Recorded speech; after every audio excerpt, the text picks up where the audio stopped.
Horror games are awful, most of the time, and it can be hard to tell the good from the bad from the even worse. So I've taken it upon myself to search through Steam new releases to separate the terrors from the turds. My name is Filtzy, and I don't know where I am. Ghouls? Son of a bitch, what are you talking about now? Funny little green ghouls. When I saw a game called Grouls, my first thought was, this is going to be awful. The devs can't even spell ghoul correctly. But the Steam store page looked professional and thought out, and when I saw the gross baby in the screenshots, I was sold. Take my money. And that hype got even higher when I got to the title screen. It's mysterious, interesting, and the mannequins are shaking their heads at me, begging me not to play. The game certainly looks nice, waking up with a VHS camera aesthetic, and the sound design is incredible. I start panicking and searching the room with every footstep, door slam, and baby crying.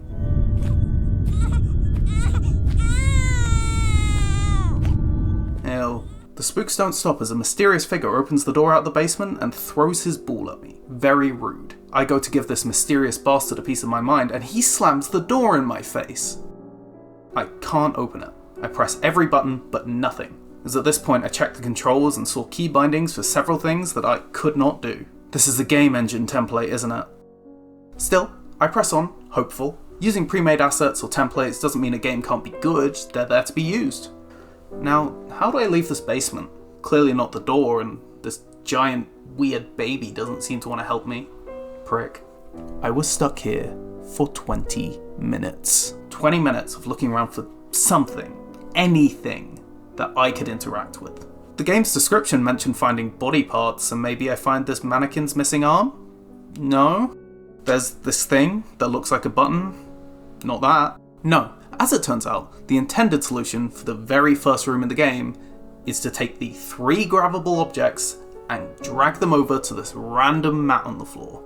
This includes a barrel that moves incredibly slowly on the opposite side of the room. This is a one-time thing, the rest of the game can't be this ridiculous with its puzzles, right? On a more positive note, I love the lighter. It's an unlimited light source that sometimes randomly turns off and takes a couple tries to reactivate.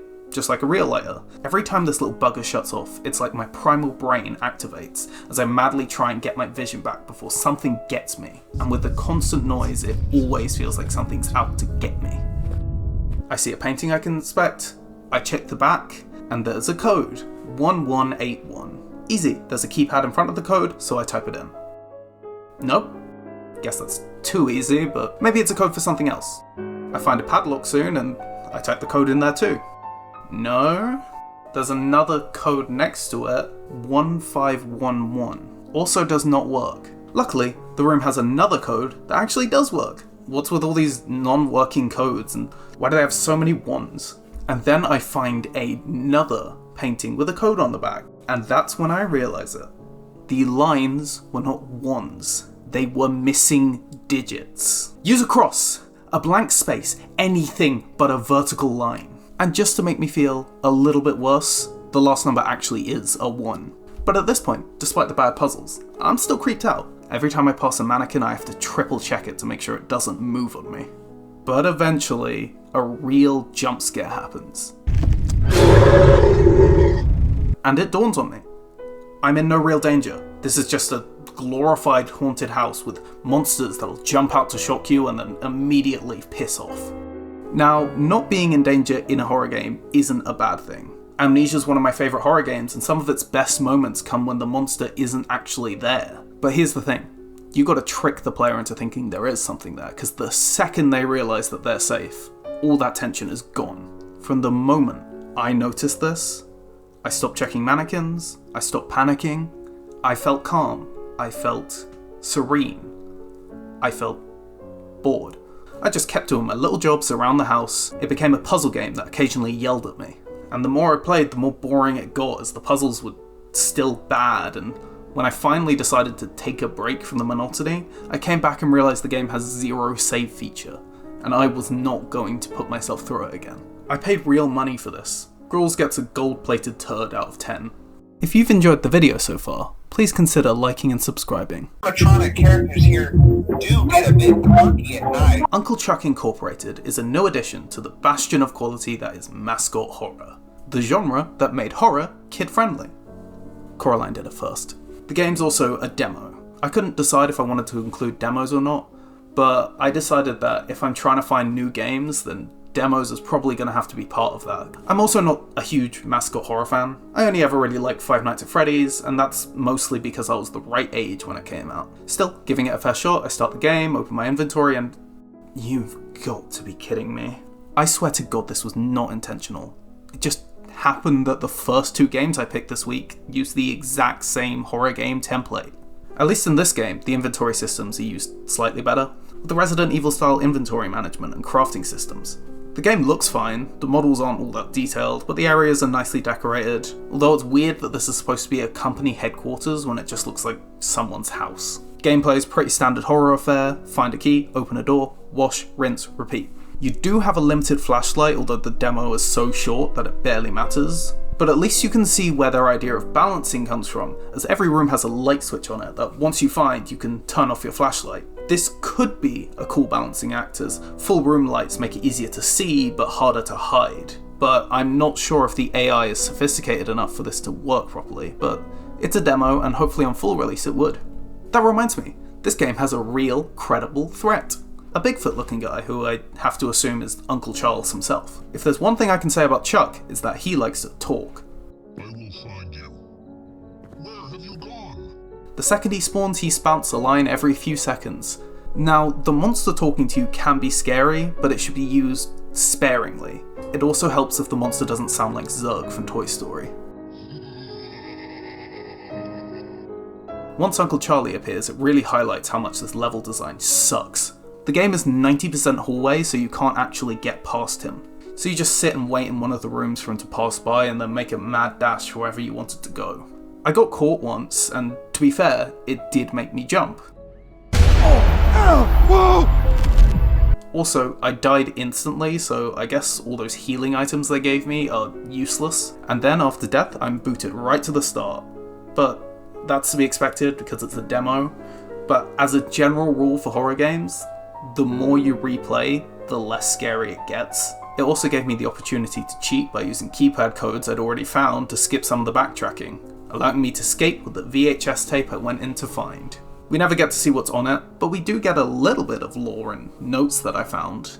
Blah blah blah, robots evil, scary. I'm sorry, but this game is so cookie cutter and generic that it's clear it's made to exploit a trend that's slowly falling off. Uncle Sneed's Feed and Seed gets a bit quirky at night, out of 10. Wanna know how I got these scars? Well, I'm the Joker, baby!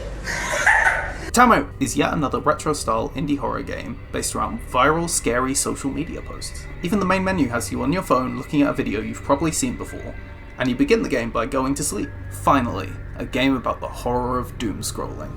As soon as you boot up the game, you have an option to set up microphone sensitivity, which means the game is listening to you. See, I've always thought this is a cool idea, but it always ends up being the same thing in practice. The game is made for Let's Players.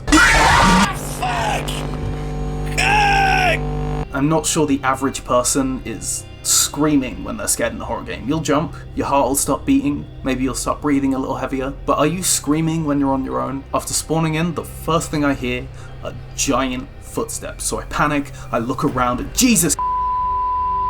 Now, I'm not sure if this is scripted, or I just got lucky on my first playthrough, but seeing that freaked me out. Controls are slightly weird, the mouse moves the flashlight and not the camera, and I have a blink button. The game seems to have the most gameplay depth out of any other I've played in the series, so that's good. Looking around the house I spawned in, I find a couple pages which tick up a counter and...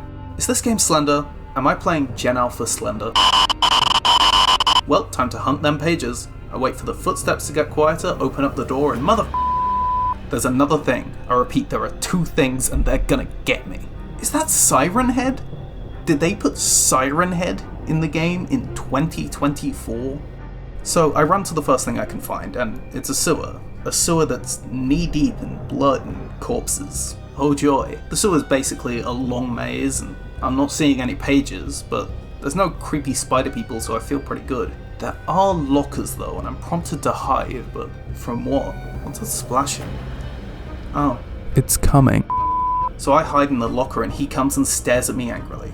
Now, I will always say, hiding is scarier than running. That isn't true anymore when hiding makes me immortal. It's no longer waiting for him to find me, it's waiting till he gets bored. But at least that feeling of safety doesn't last, 'cause the second I get out, this mutant weirdo immediately knows it and he runs at me. And he's so much faster than me and I have limited sprint, I'm panicking, I am doomed, and he didn't get me.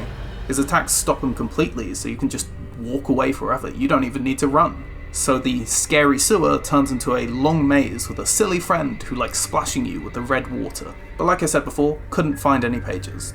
So I got bored and walked into my new friend's warm embrace. At least he can get me somehow.